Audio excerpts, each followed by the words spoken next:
ಪ್ರಿಯಾಂಕಾ ಗಾಂಧಿ ಪತಿ ಉದ್ಯಮಿ ರಾಬರ್ಟ್ ವಾದ್ರಾಗೆ ಇಡಿ ಗ್ರಿಲ್ ನಡೆಸಿದೆ. ಸತತ 3 ದಿನ ರಾಬರ್ಟ್ ವಾದ್ರಾ ವಿಚಾರಣೆ ನಡೆಸಿದ ಇಡಿ ಅಧಿಕಾರಿಗಳು ಈಗ ಚಾರ್ಜ್ ಶೀಟ್ ಸಲ್ಲಿಕೆಗೆ ಸಿದ್ಧತೆಯನ್ನ ನಡೆಸಿದ್ದಾರೆ.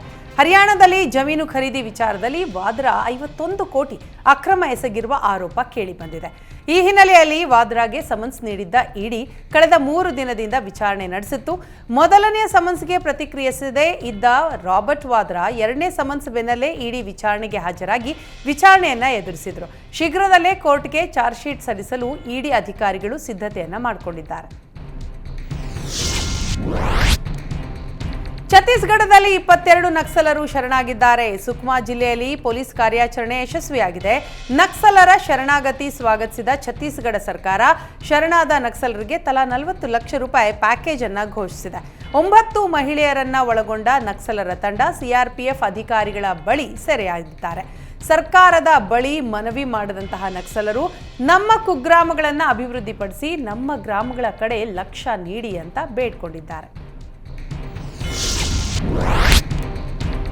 ಕೇಂದ್ರ ಸರ್ಕಾರದ ಮಹತ್ವಾಕಾಂಕ್ಷಿ ಬುಲೆಟ್ ರೈಲು ಯೋಜನೆಗೆ ಜಪಾನ್ ಸರ್ಕಾರವು ಭರ್ಜರಿ ಉಡುಗೊರೆಯನ್ನ ಕೊಡೋದಿಕ್ಕೆ ಮುಂದಾಗಿದೆ.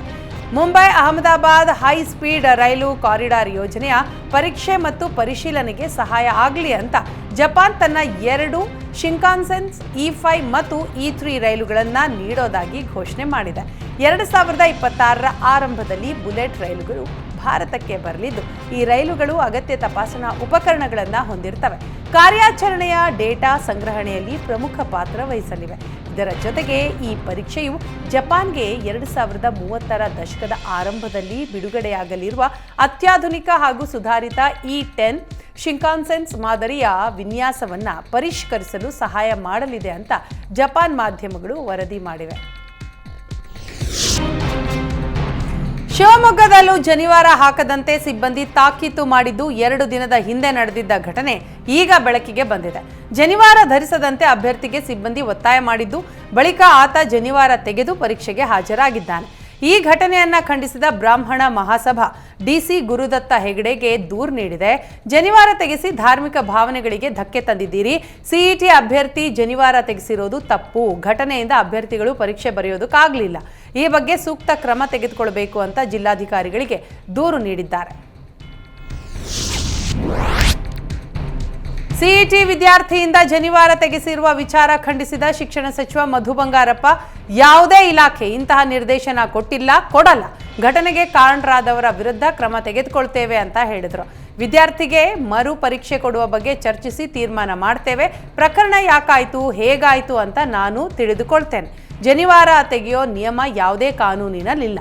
ಜಾತಿ ಧರ್ಮಗಳಿಗೆ ನಾವು ಗೌರವ ಕೊಡಲೇಬೇಕಾಗುತ್ತೆ.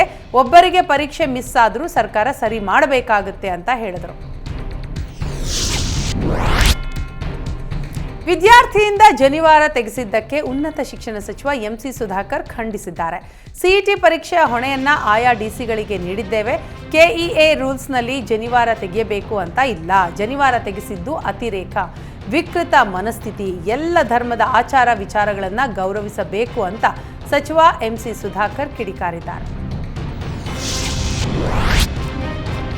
ಸಿಇಟಿ ಪರೀಕ್ಷೆಯ ವೇಳೆ ವಿದ್ಯಾರ್ಥಿಯಿಂದ ಜನಿವಾರ ತೆಗೆಸಿರೋದಕ್ಕೆ ತೀವ್ರ ಆಕ್ರೋಶ ವ್ಯಕ್ತವಾಗಿದ್ದು ಬಿಜೆಪಿ ರಾಜ್ಯಾಧ್ಯಕ್ಷ ವಿಜಯೇಂದ್ರ ಕಿಡಿಕಾರಿದ್ದಾರೆ. ಘಟನೆಯನ್ನ ಖಂಡಿಸಿ ಮಾತನಾಡಿದ ಅವರು ಇದಕ್ಕೆಲ್ಲ ಸಿಎಂ ಸಿದ್ದರಾಮಯ್ಯನವರೇ ಹೊಣೆ ಅಂತ ಆರೋಪಿಸಿದರು.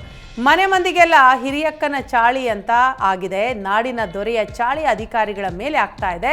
ಸಿಎಂ ಸಿದ್ದರಾಮಯ್ಯ ಆಡಳಿತ ವೈಖರಿಯೇ ಆ ರೀತಿ ಇದೆ. ಬೇರೆ ಬೇರೆ ಸಮುದಾಯದ ನಡುವೆ ಬೆಂಕಿ ಹಚ್ಚುತ್ತಿದ್ದಾರೆ. ಸಿಎಂ ಸಿದ್ದರಾಮಯ್ಯ ನೋಡಿ ಅಧಿಕಾರಿಗಳು ಅದೇ ಸಂಸ್ಕೃತಿಯನ್ನ ಕಲಿತಾ ಇದ್ದಾರೆ ಅಂತ ವಿಜಯೇಂದ್ರ ಕಿಡಿಕಾರಿದ್ದಾರೆ. ಜನಿವಾರ ತೆಗೆಸಿದ್ದಕ್ಕೆ ಎಂಎಲ್ಸಿ ರವಿಕುಮಾರ್ ಕಿಡಿಕಾರಿದ್ದು ರಾಜ್ಯ ಸರ್ಕಾರಕ್ಕೆ ಸವಾಲೆಸೆದಿದ್ದಾರೆ. ಪರೀಕ್ಷೆ ಬಂದ ವಿದ್ಯಾರ್ಥಿಯ ಬಳಿ ಜನಿವಾರ ತೆಗೆಸಿದ್ದೀರಾ, ಅದೇ ಬುರ್ಖಾ ಬಿಚ್ಚಿ ಬನ್ನಿ ಅಂತ ಹೇಳೋಕೆ ನಿಮಗೆ ತಾಕತ್ತಿದೆಯಾ ಅಂತ ಪ್ರಶ್ನೆ ಮಾಡಿದ್ರು. ಬೀದರ್ ವಿದ್ಯಾರ್ಥಿಗೆ ಮರು ಪರೀಕ್ಷೆಗೆ ಅವಕಾಶ ಕೊಡಬೇಕು. ಜನಿವಾರ ಬಿಚ್ಚಿ ಬಾ ಅಂತಂದ್ರೆ ಯಾವ ಕಲ್ಚರ್ ಇದು? ಪರೀಕ್ಷೆ ಮಿಸ್ ಆದ ವಿದ್ಯಾರ್ಥಿಗಳಿಗೆ ಮರು ಪರೀಕ್ಷೆಗೆ ಅವಕಾಶ ಕೊಡಿ ಅಂತ ಆಗ್ರಹಿಸಿದರು.